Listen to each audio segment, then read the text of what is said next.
Nobody is ready to play D&D today. I am. What?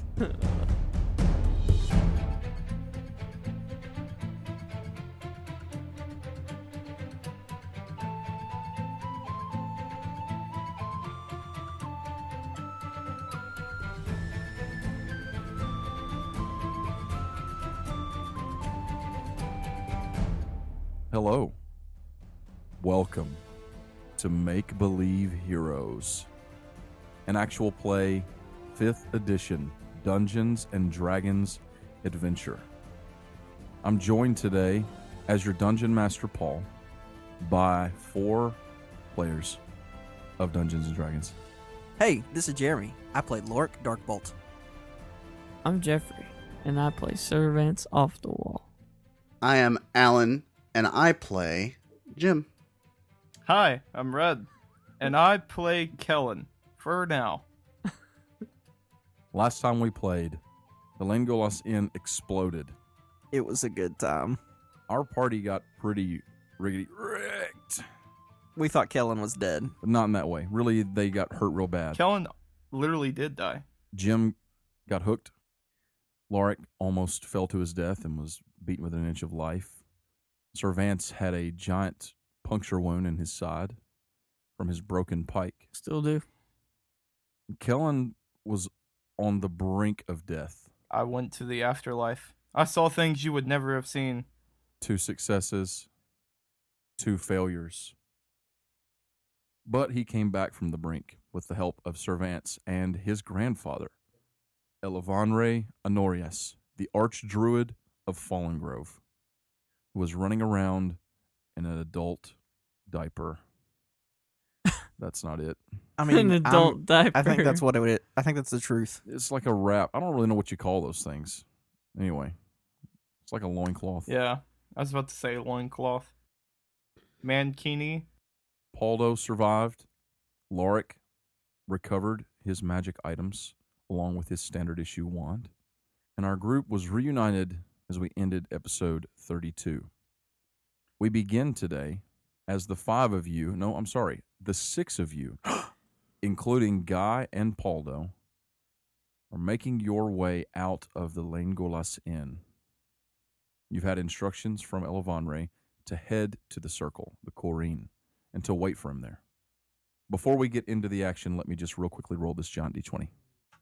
Ooh. Whoa, what is it? It's an 18. I mean, Paul rolled a nat 1 and we almost all died. Yeah, I was about to say, you rolled in that one last time we almost died. Yeah, Maybe we have it backwards. exactly. Higher is better for you. Lower Lower is is worse worse. for you. That could be it. As you all exit the building and start to make your way, Paldo is sort of nattering on a bit, chattering. Lorik, so, I mean, are we really going to go over to the circle? I've heard that's... Yeah, we're going to go over the circle and we're going to... Oh, you don't even know what we're doing. We're here to save the tree.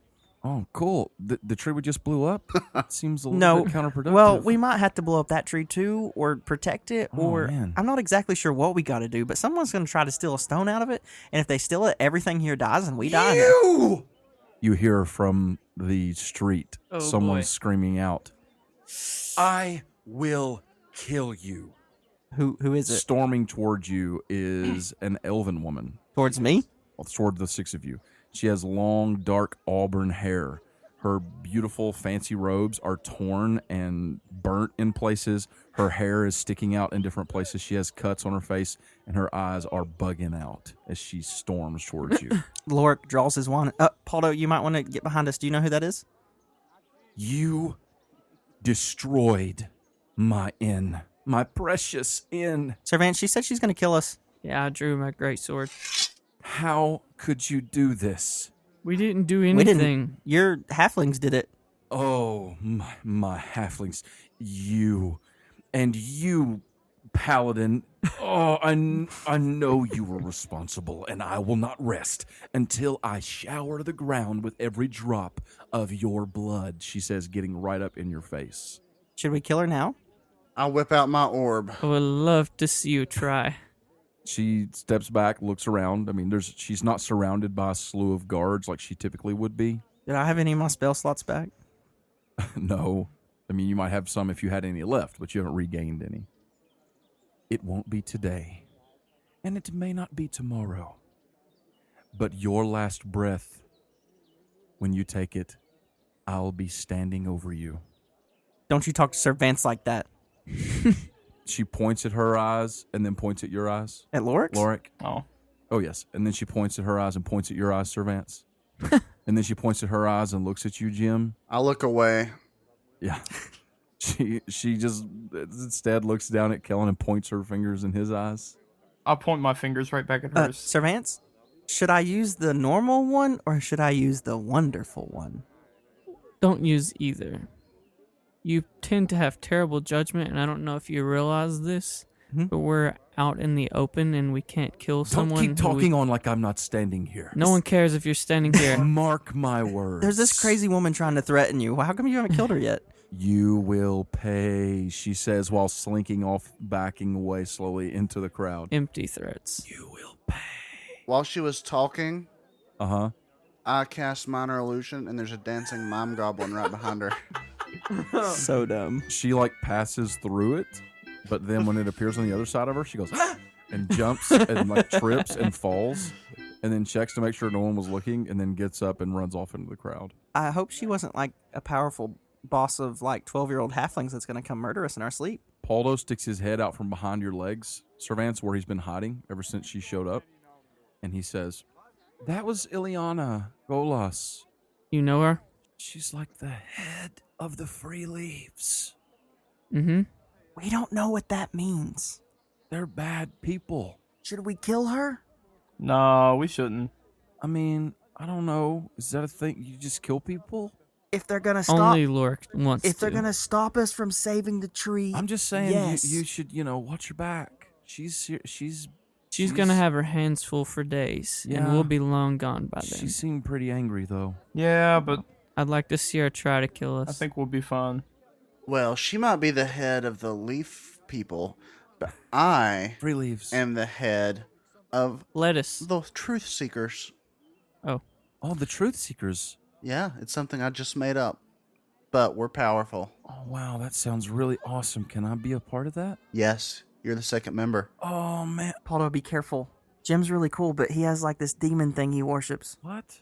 I don't worship a demon. I just traded Oh. something to something I don't know about for power. Okay.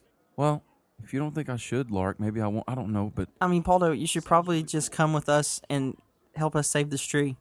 It's too late. You're a truth seeker. I mean, okay, I'm cool with We're that. all truth seekers now. It's a really cool name. Can we get like robes, all of us? They that say are- Truth Seeker. We should get those. What color is Alan's robe with all the eyes? Purple. Purple. You think we could get some robes? We Some should purple? all get purple robes Kellen, with a if we- giant eye on if the we don't back. make it to the Archdruid soon, I'm probably going to use Magic Missile on all of these guys. I mean, I've been trying to say, hey, let's not worry about it. My grandpa is literally the Archdruid of this place, and he's probably got all that handled, but whatever. This conversation, I'm assuming, is continuing on as you all make your way through the canopy. Yes. Okay, you all are headed toward the Corin, and you're passing right now through the more residential district, which is the Solch branch. And it's a good walk to where you're going. And you guys don't feel so great. Like, you're wounded, you're sore, you're sort of put back together. You all, I'm assuming, are talking more about the Truth Seekers and discussing the events of the day and all of that stuff. Purple robes. Purple robes with Truth Seekers across the back as you all are making your way toward the Corin. And it takes you a while. It's slow going. You all probably have to stop and rest, especially Kellen and Lorik need to maybe sit down every once in a while, catch their breaths. But eventually, you all make it to the circle. And for those of you that have never been here, it's a bit of a breathtaking sight. In the middle of the city is, first thing that you notice, a giant tree coming up through the very center. It's definitely the biggest tree that you've ever seen, and the trunk of it is, I couldn't tell you how wide it is. It's massive. The biggest tree you've ever seen in your entire life. And coming out of it in a circle around it is this dome, okay? And the dome is crafted from all of these white branches. They almost seem bleached, you know what I mean? Almost unnatural in how that they are pure white. and they are woven in such a way that they almost seem like they are thread around these gigantic leaves that cover the dome of this place. Kellen, it looks like there's a spider problem. No, you silly. Oh my That's gosh, have you ever seen a tree that large? That's just magic, man. That's like bigger than the Archmage's tower. Well, your archmage needs to get good. The white branches are woven in and out of these leaves to create a structure almost like I don't know, it's not really like a wicker basket, but it's kind of like that. But between each of the branches are these giant leaves. They're yellow and pale orange. They're almost translucent like a window. Wow. And coming from the direction of each of the 3 primary branches, there is a huge oval to a point archway that opens up toward each of the branches. And above it, there is a symbol that represents each of the 3 parts of the insignia of Atonia, right? The seed, Mm-hmm. the leaf, Mm-hmm. the root. Solch, Las, and Erid. And you all are coming from the Solch branch. Wow, Kellen, Solch. you didn't tell me that you were part of the control of something this magnificent. This is like, Well, I'm not in control of this. I mean, there were some times when me and Mom and Dad had to come down here and I had to wear all these fancy garbs, and that was really annoying.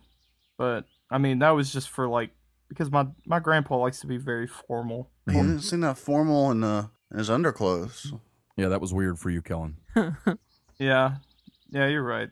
I've honestly never seen him naked like that before, but yeah. I'm glad you've never seen your grandpa naked. Yeah. Aren't we all? wow. Aren't we all? And at that point, I'm looking something up.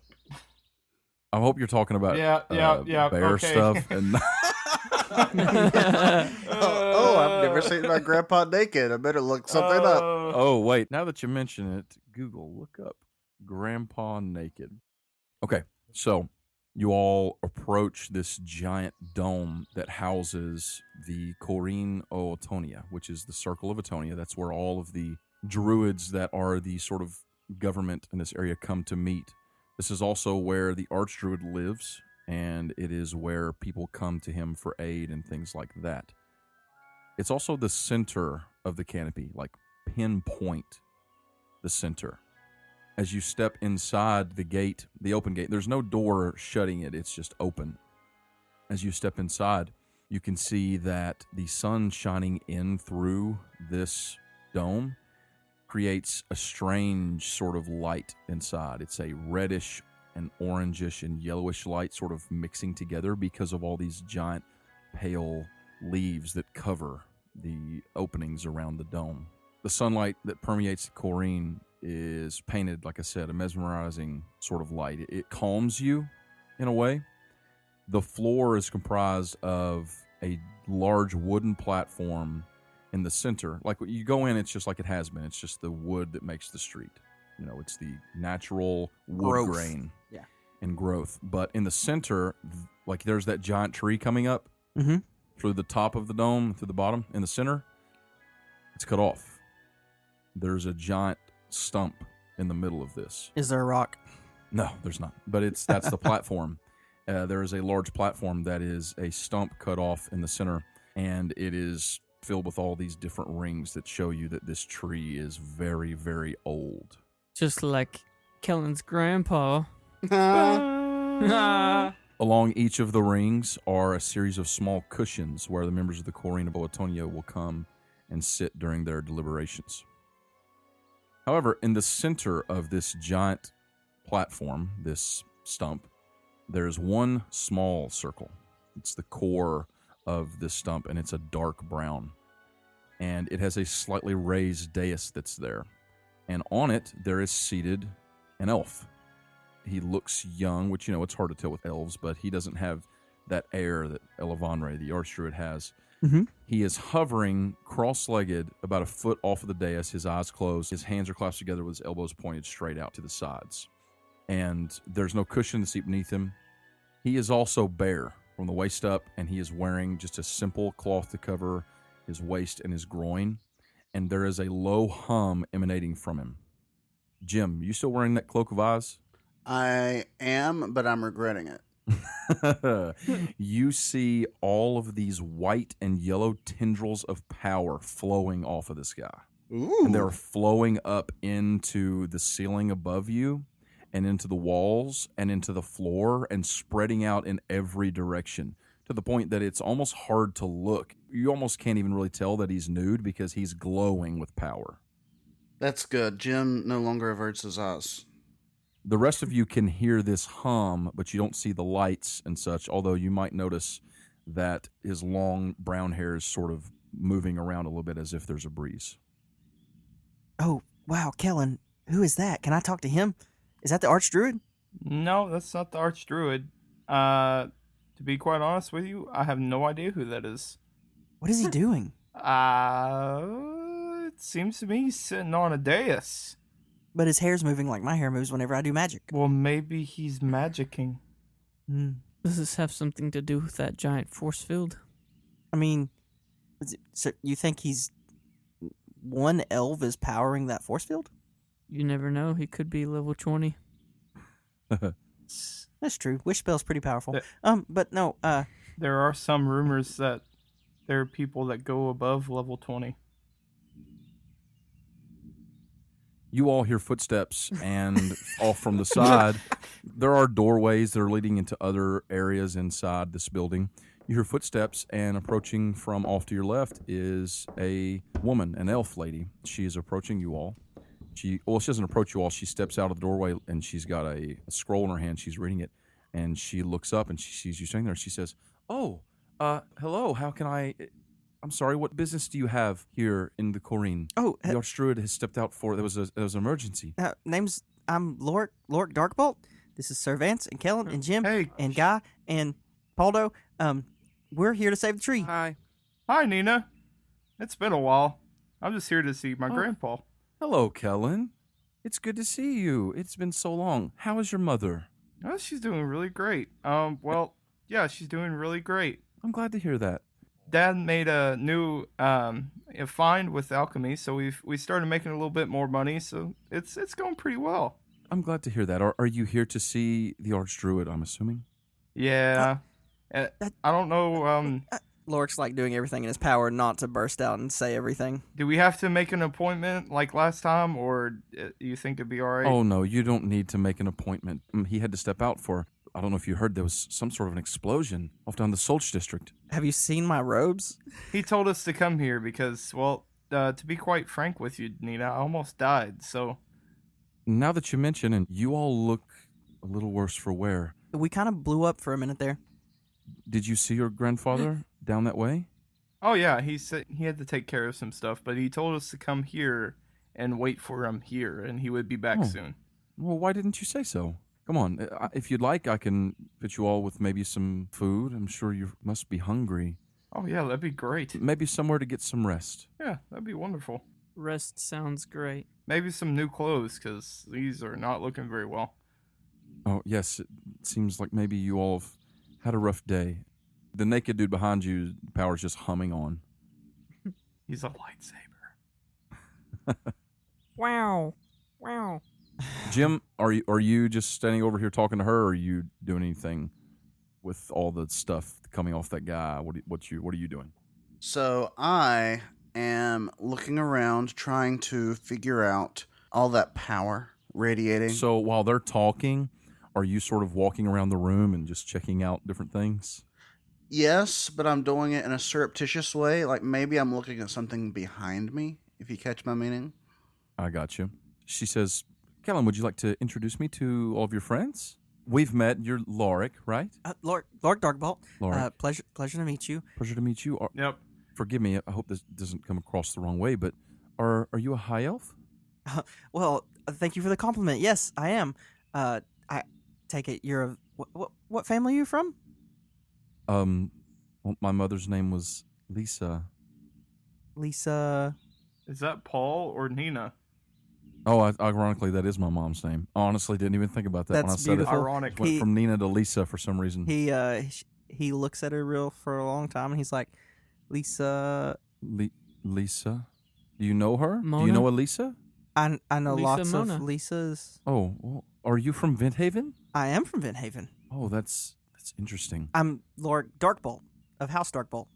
Oh, okay. And this is Sir Vance off the wall. No one cares about the He dark. he like leans down towards Kel and he's like, "Do they not use last names?" We use last names, but it's not that big of a deal. Oh, pleasure to meet you. I hope you're from one of the good houses. And he like, All right. okay. Okay. Yeah, he's a little bit of the weirder one of our groups. And this is Sir Vance off the wall. He is a knight from Branshire. He's a paladin of the great god Palor. Oh, wow. We are humbled to have you with us, Sir Knight. Yes, This it's here good to is meet you. Guy. He's pretty cool. Hello, Guy. He is Sir Vance's retainer. Guy just nods. This is Jim. Hey, I'm Jim. Jim Carth. I'm not even going to attempt to say his Jim full name. Carth. Jim Alil. Hello, Jim. It's nice to meet you. Jim Alil. But you can call me Jim. Jim, you seem to be a bit distracted. Do you have something on your mind? Is everything all right? This is just a fascinating place. I've never quite seen the like. It is, isn't it? I apologize, milady. Sometimes I find myself in my own mind a little too much. No need to apologize, Jim. I'll walk off. I'm just kidding. I often find myself wondering in my own thoughts as well. And this is Paldo, our newly befriended person. He is short like me. Hi, Nina. My name's Paldo. "Hey, Paulo's my friend." I am short. And this is Char. Oh. Lisa. Nina. Lisa was my mother. Oh, I'm sorry, Nina. I'm really bad with names. You're okay. He's It's just fine. really bad. I'm trying to. I don't understand how the etiquette works here. But my lady, how do you know where I could find a tree? Oh, God. Oh. We are currently actually right beneath. No, I and mean above like a tree. We're surrounded by trees. Why don't you all follow me and we'll get you some dinner and somewhere to get some rest while we wait for the Archdruid. I'm sorry, Kellen. I guess we can wait till your grandpa comes back. We need to hurry. So the tree he's talking about, you've probably heard the birds in this area twittering about some hashtag save the tree. It does sound familiar. If you'd like to follow me, we have much to eat. Yes, I follow her Okay. because I'm hungry. She leads down a hallway, and there's a kitchen area with a couple of dining tables there. Not like a huge eating area. It's more so just for Ellevanre and some guests, things like that. You all go in there. She prepares you some food. What would you like? Can we have anything? She asks what you would like. I would like a Chick-fil-A sandwich with a large waffle fry and a large Coke, please. My lady, do you have honeymead? I'm sure that we do. Yeah. Surveillance. They have your stuff. Do we have fresh water? What? Yes, we have plenty of fresh water. Do you have molasses mead? We have molasses and mead. Can I have confused. a nice salad? You are confused. Absolutely. He's confused. Water? Are you okay? You feel okay? I feel fine. What's wrong with water? I'm somewhat impressed. Can I get some? I just need some like bread and cheese, and you don't have to do anything Absolutely. fancy. There's actually already bread and cheese on the table. Paldo says, "Can I have a turkey leg?" Oh, Paldo, that's a great idea. I'll have one as well.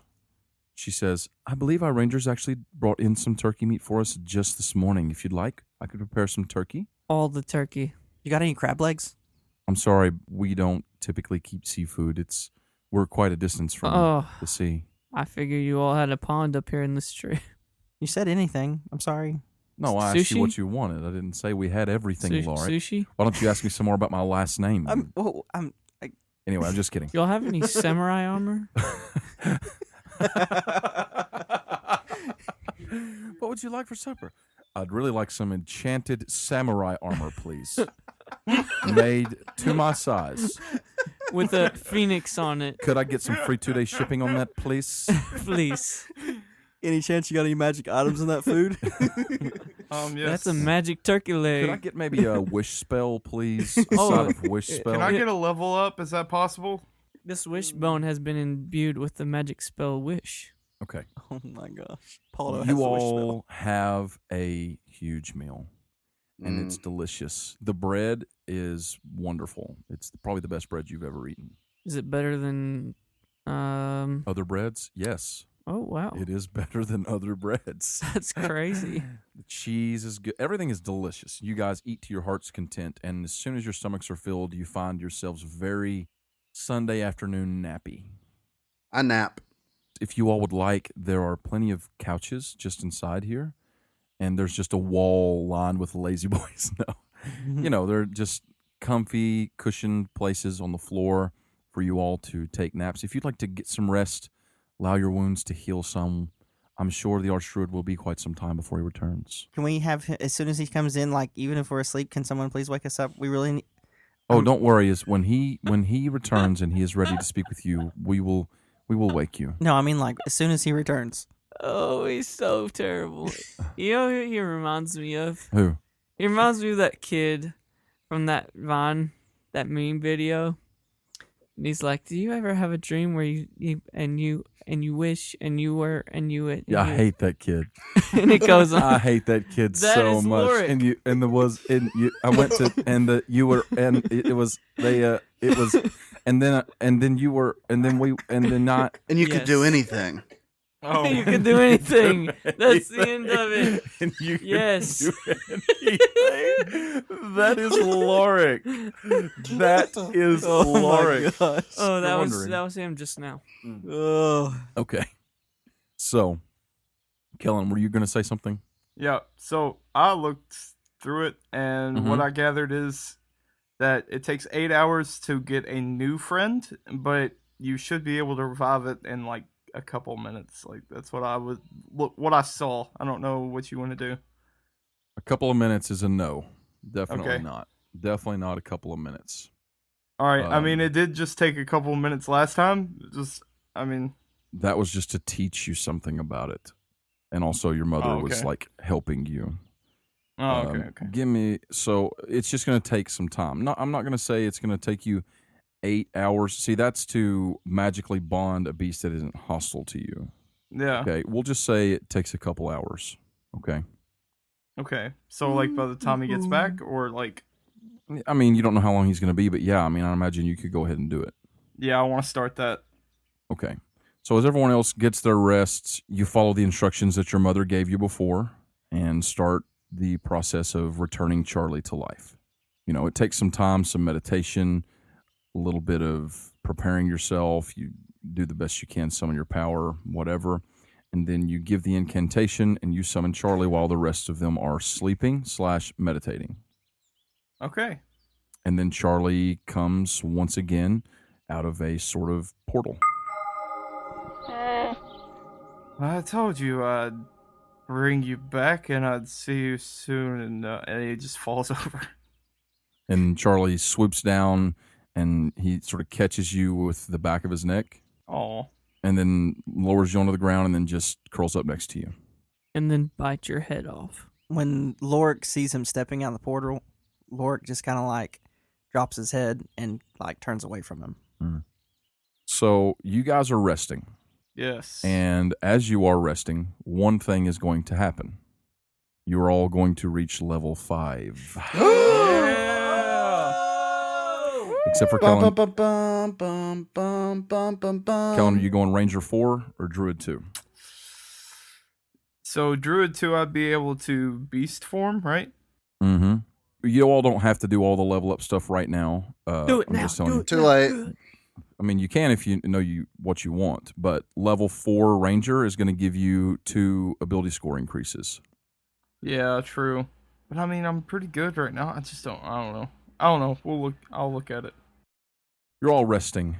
You're getting well rested, and you can all click that long rest button because you sleep through the afternoon into the night before Ellevanre returns to the Corin. And Lorik, even your 4-hour meditation comes and goes, and you just keep on in your meditation. It feels like it's been an hour and it's been 3 hours. You know what I mean?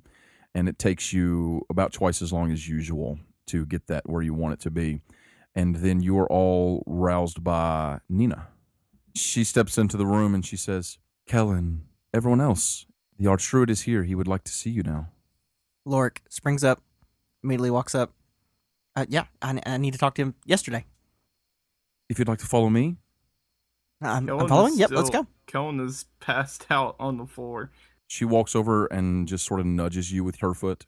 I get up and I wake up Charlie. I'm like, Charlie, wake up, wake up. It's time to go, bud. Charlie's just sort of sitting there looking at you like, I've been awake for the last 2 hours, bro. Oh, He's like, Oh. you don't have to be so sassy about it, all right? I'm like, He gets up, sort of shakes and stretches, starts walking toward the exit. same. Well, I don't shake and stretch, but I get up and go. You all head that way. Yeah. It's funny because no one noticed that Charlie was Lorik back. is definitely in the way. Everyone just kind of looked in this. Whatever. Uh-huh. I Lorik just have did. my 2 pieces of my pike, and I'm just like This putting them together. Trying to glue his Taking pike them back apart. together. Sad. Oh, wait. Servants, hold on. I actually do have a spell that I learned, and I prepared it because we had a long rest. Oh yeah. What kind of spell? It is called Mending, Wow. Wow. and it is a cantrip that I know. What does that do? the D&D veteran over here. Whoa, what does that do? I know what it does. I'm not I know. I know. Go ahead and tell him. Okay. Yes. Whoa. Wow. Whoa. Wow. Oh my God. Wow. Wow. Wow. Oh, wow. Wow. Oh, I'm wow. Owen Wilson. Wow. So, casting type takes 1 minute. I have to touch it. It's instantaneous. The spell repairs a single break or tear in an object you touch, such as a broken chain link, 2 halves of a broken key, a torn cloak, a leaking wineskin. As long as the break or tear is no longer than 1 foot in any dimension, you mend it, leaving no trace of the former damage. Okay, so what I need you to roll me a d20. All right. Let's see here. That is a natural 20. There you go. I rolled it. Heck All yeah. right, yeah, you Thank managed God. to mend his pike with ease. Did it mend my broken heart as well? No, your broken heart is still broken, My heart's still broken. I can't mend that. but you got a pike back. Yes. Wow, Kellen. It's impressive. Wow. Wow. Yeah. Wow. I'm actually useful for once. Woo! I thought I was going to have to take this to a shop or something. Whenever the mending's going on, Lorik might walk over to Charlie and like try to catch his eye and be like, I'm sorry. You said it to Charlie. He's not sorry. Charlie looks at you and he judges you with his eyes. No, he doesn't do that. He looks at you. Do you just say that, or do you? I might take my hand like I'm going to pet him Mm-hmm. and just see if he'll let me. He stops and looks at you for a second, and then he lowers his head and leans it towards you. I rub the top of his head for a minute and pat him. He just gives a little. So you all finally make your entrance into Corin. Standing in the middle of the large wooden stump platform is a tall elven man. He is a little over 6 feet tall, probably 6'2"-ish, pretty tall. He is wearing a deep red tunic that comes down a little above his knees. It's kind of fancy looking, honestly. His blonde hair is down to a little past his shoulders, and it looks nice and clean and well kept. And he is standing in front of that platform, that dais in the middle of the floor, where that younger elf with the dark hair is still sitting cross-legged, hovering over the dais, and that hum still fills the room. And Jim, you can still see all of that magic and all those tendrils filling the area. I'm like, wow. Helen, will you introduce me to your grandfather now? Yeah. Hold on. All right. So, been a while since I've done this. Grandfather. So, me and my friends, before we came here to, before all that happened, we came here on a quest, and I was Kellen is sitting there talking. Ellevanre just sort of kind of waves his hand at you a little bit, like, shh, hold on just a second. Okay. Kind of a dismissal. Lorik steps up beside Kellen. Jim, you can see that there is magic flowing out from Ellevanre into the elf that's sitting above the dais. I'm like, wow, look at all this magic just flowing around everywhere. You say Wow. that? Wow. No. Okay. I'm just You're just thinking amused. it. I'm like, wow, I wonder why that Mhm. thinking internally. I wonder why that magic's flowing from one to the other. And I try to think, do I know of this being a thing? Mm. Mm. Mm. Lork bows to the Archmage. Archdruid.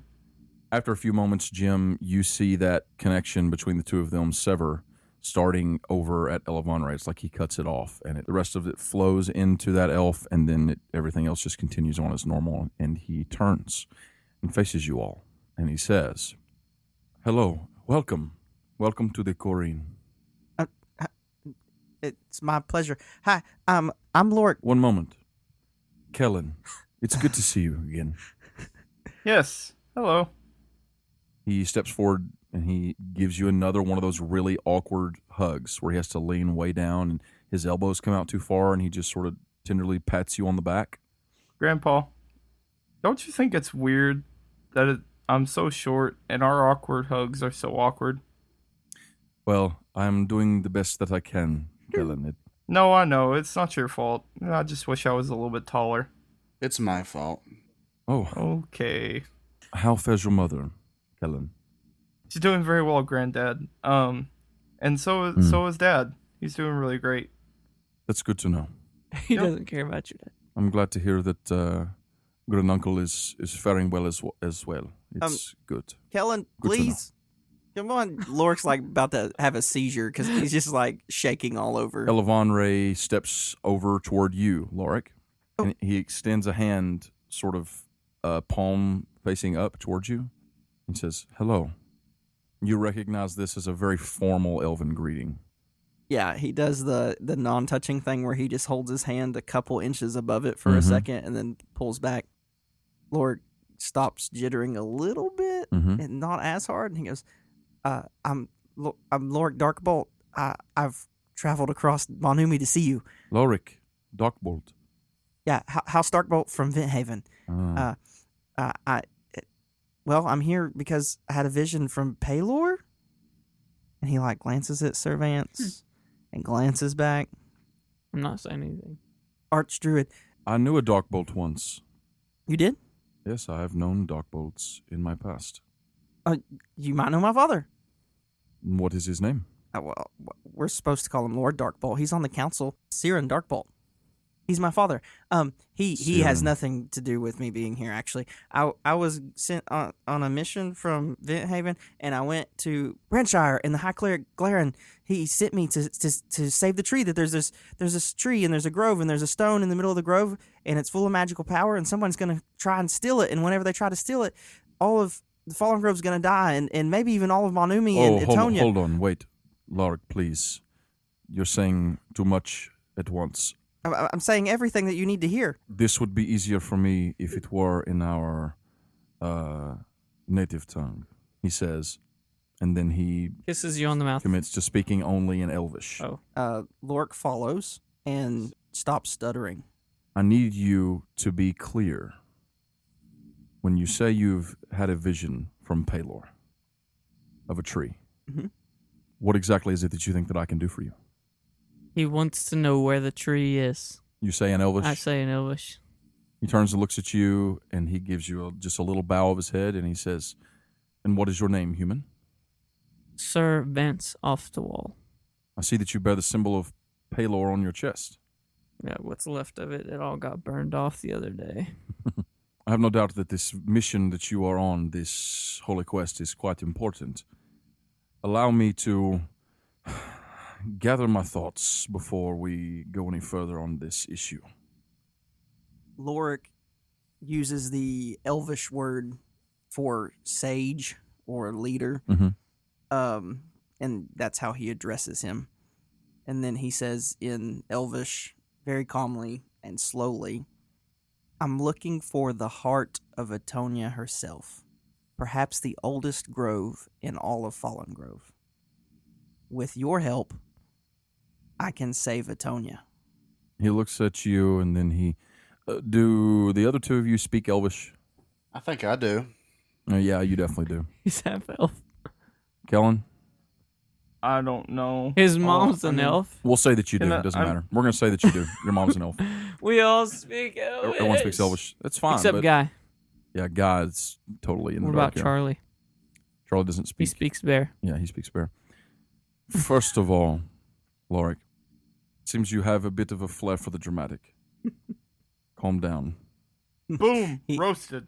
Secondly, Atonia herself is in no immediate danger. If she was, I would be the first to hear of it. Kellen, Yes, sir. why did you bring this high elf here to speak to me about things of which he does not understand? Well, I Surely you must understand that the things which he is speaking, were I to have knowledge of them, would be considered very secretive and confidential knowledge. I didn't really understand it, to be honest. I've never really understood this quest. I was the guide. You think he's just been running around telling people about this? What would make you think that I would have the answers you're seeking? Because you're the Because Archdruid of this whole forest? because Mom told me. He stops and looks at you, Kellen, Uh-oh. and he says, Ellevanre told you to speak with me. She told me to come and speak on these people's behalf. He looks at you again, Lorik. You have spoken with my daughter?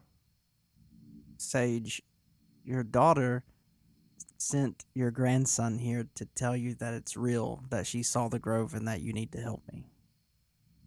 He looks a little bit shaken, honestly, for the first time. I mean, if you were to describe him up to this point, his face is practically emotionless. He just got wrecked. Very stoic. For my daughter to have given you any insight concerning this particular truth, she must have been convinced that it was quite serious.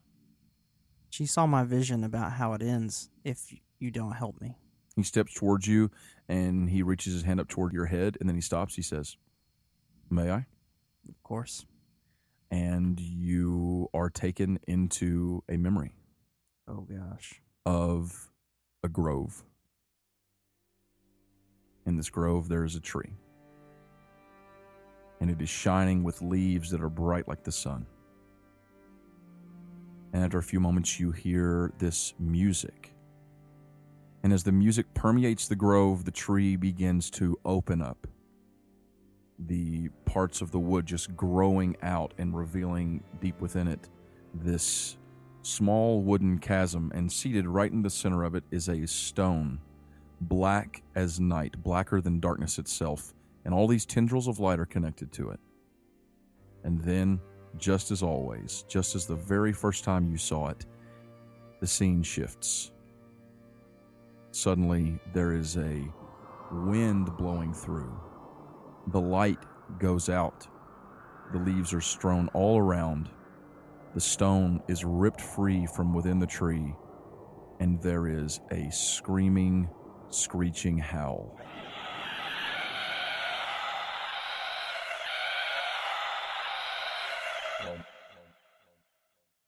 You open your eyes again, and Ellevanre has taken about 4 steps back, and his hand is over his chest.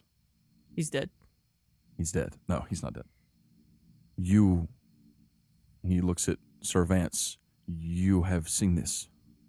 Every time I meditate, and with my waking eye. He reaches over, he puts his hand on Sir Vance's shoulder. He says, your cleric, he received this vision, he says, from Pelor himself. Yes. I've seen it as well. He looks at the rest of you. You 5 adventurers, you have come all this way. Listen, this grove, I do know where it is. This is a secret that I have kept personally since the beginning. The beginning of... Of what? All that you see here, and he waves his hand around at the Corin. The beginning of Canopy? Fallengrove?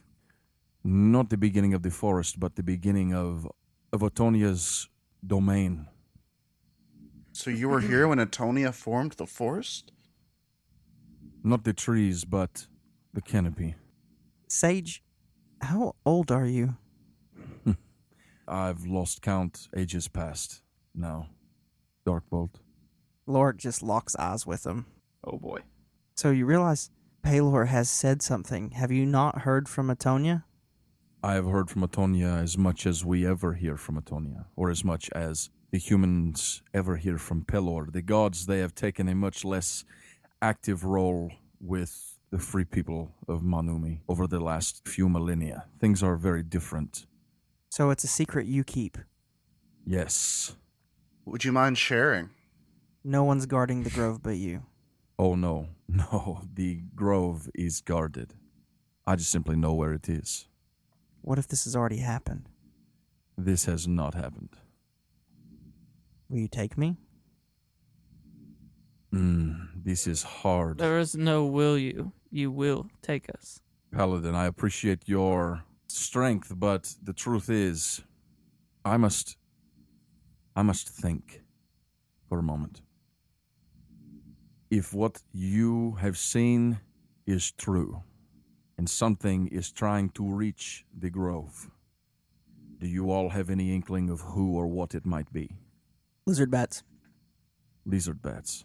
Definitely lizard bats. What about that big thing in the woods when we were I think that was a giant lizard bat. The great blackness that approached the forest. That could have something to do with it. Were you involved? It was chasing us. We did see this one thing come out of Lorik one time. It was like this swirly black cloud thing. It seemed pretty evil. That was from a displacer beast. Yeah. That was Right. from the black monster that bit me, Kellen. I don't know anything about this, but that thing, you were there when it approached the canopy? It was approaching us. Yeah, it was chasing us. Yeah, I did a bad thing and tried to see through its eyes, and that was not good. Don't ever do that. You see Nephiel here, and he points to the elf that's over there levitating. He maintains the shield around the canopy. Told you. I was doing this. We all knew this. I was doing this before, but when the explosion occurred on the Solch branch, I had to entrust it to him for this time. That creature was something I've never before encountered. I could feel it. Its darkness was something different. You have encountered these things before. They've been chasing us since like episode 3. They've been chasing you. I mean, everywhere we go, they just kind of crop up. And one time we were flying a ship and they were attacking us. Another time we were just going through this place and they were attacking us. And then they chased us through the woods. And yeah, they're basically everywhere. They usually come at night. Grandfather, they even attacked our home. And he looks ticked when you say that. Look, I'm inclined to believe you. I'm inclined to help you the best that I can. But how are we to know that one of you is not actually the one that is seeking to take this stone? Huh? How am I supposed to know that one of you is not the one that seeks to take the stone? It stands to reason that if whoever wants it knew where it was, then it would already have been taken. Oh. That's not solid reasoning. See, there's probably someone else out there trying to get it, and we're trying to get there before they get there. So, I don't know what's keeping them. They probably just don't know where it is. But they can find it by just, looking. Are you the only person who knows where it's at? No. No, I'm not the only person who knows, but I will agree to help you. But first, I need you each to agree to allow me to see what you have seen. Done.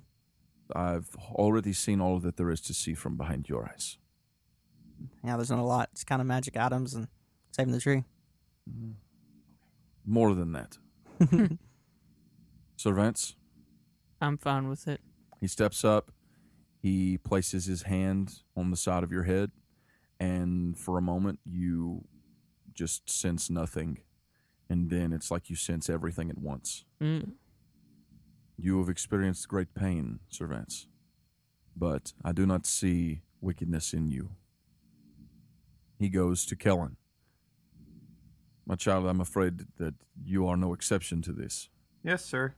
And he stands up tall. As tall as he can, I mean. He puts his hand on the side of your head, and you, just like Sir Vance, basically see everything from your life, especially from the time that you've reached adulthood, more or less, until now, in a quick flash. All right, there are tears in my eyes when he's done, by the way. When he is finished, he places his hand on your shoulder and the other on your shoulder, and he leans down and kisses you on the forehead, and he says, "I'm sorry, Kellen." It's okay. And then he goes to Guy. Guy looks really, really nervous. He says, yeah, whatever you need, sir. And Ellevanre sort of turns his head to the side, looks at him, and he says, "Guy, what is your place in all this?" And Guy says, I drive the chariots when they're not flying. Something like, honestly, I don't know. And Ellevanre sort of grins for the first time, and he says, "I understand." And he reads Guy, and he says, you are fine. And he turns to Jim. Jim backs up. Oh boy. Oh. Here we go. Here we go. It's about to get real. Isn't Antonia's blessing enough? She wouldn't give us her blessing if we were bad, right? Oh boy. Yes, that sort of makes sense. Here's the part where we all die. The But you real see, moment Jim, we've all been waiting for. The thing is that there's truth to that, Jim. You're not wrong, but it is also true that we change. People change. Often. I don't. It's simple, Jim. If I am to reveal to you the greatest secret that I've ever been tasked with keeping, then I must have assurances that you will protect this secret and honor righteousness. Oh, I have no doubt that I will protect the secret and honor righteousness. My concern is sometimes this sort of magic doesn't work well on me. I don't understand why, but we had a whole thing earlier, so if I have a bad reaction to it, do you have any EpiPens on you? I can assure you that so far I've yet to encounter any sort of magical resistance that I have not been able to handle. Oh boy. He's about to. Okay. And Jim kind of walks up and, well, I'm just warning you because I might go catatonic and die or something. Well, I'll be here to resuscitate you if you start to go into shock, Jim. And he reaches his hand up, places it beside your face. And the episode ends. And that's where we're going to end this week. I'm just kidding. We're not. I'm not doing that. No, we're going to I do was this one about thing. to seriously kill you. It's a little long in the tooth, but I'm going to do this one thing. Wouldn't that be awful, man? That would be so You terrible. really should. I'm not going to do that. That would be awful. Your vision goes black. And Jim, just like when you had that nightmare, you are seeing the night that the ritual took place. You can hear a storm brewing outside. And you're looking down on yourself in the middle of this great old dusty library. But something is different this time. You see an elf standing in the doorway, wearing a deep red tunic with his arms crossed, watching, while you, down on your knees, begin to scratch together all the different components of this ritual, saying the incantations, doing everything just like you've seen a few times in your memories recently. The papers that you had strewn around the room are now spinning around in a circle of a whirlwind that is swirling around this circle that you've drawn on the floor. And there is that cloud again. It begins to spin towards the ground. And then as this darkness approaches and it leans down over your shoulder, just like you've seen, just like you saw recently, just like has been haunting your memory ever since that night, the shadow begins to burn out at the edges in an orange light. The room's still shrouded in darkness as if the light can't pierce through this dark cloud that's hovering over you, But Ellevanre can see clearly with a wave of his hand as a short figure steps out of the cloud with their hand on your shoulder, leaning over. She has coffee-colored skin. She's no more than around 4 feet tall. Her brown hair just beyond shoulder length and tangled, unkempt. She's adorned with a short dress woven together with leaves of green, orange, and red that cling tightly to her curvaceous figure. Her eyes burn with the same light that surrounds her as she steps towards you, her hands outstretched with a mischievous smirk on her face. And as realization dawns on Ellevanre, her face jerks toward him in the doorway.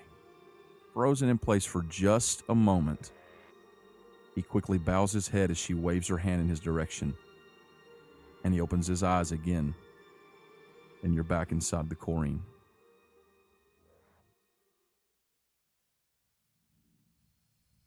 He is staring right into your eyes, Jim. So, did I pass? Jim, when did you meet Antonia? And that's where we're going to end this week's episode. Oh my gosh. Well, Tonya and I actually have 6 kids. I didn't know that's who that was. She told me her name was Cheryl. Okay. That's Cheryl. This has been Make Believe Heroes. We hope that you've enjoyed this week's episode. A little crazy. Wow. Thank you for listening. We would love for you to help us out by telling a friend about our show. An easy way to do that is to share a link that we post on Twitter. Follow us, MBH Podcast. You can also help us get the word out by leaving us a 5-star review on iTunes. And of course, you can always reach us. Send us an email. We might even read it in a bonus episode or something like that. Send those emails to makebelieveheroespodcast@gmail.com. Before we go, there's one more thing I wanted to mention. We often give a shout out to battlebards.com on the show for all of their great tabletop sound effects and music. You know, ones like this and these. Tampa Tanya Arwa Tina Nata. And some of this right here.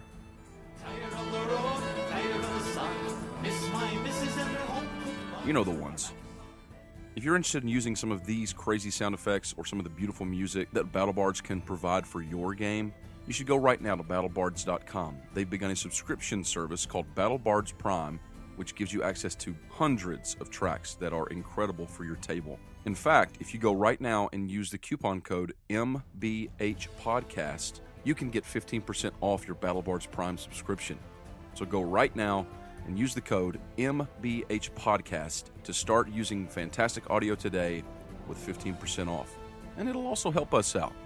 We promise you won't be disappointed. Thank you for listening. We'll see you next week. We love you. We do. Bye. Bye. Wow.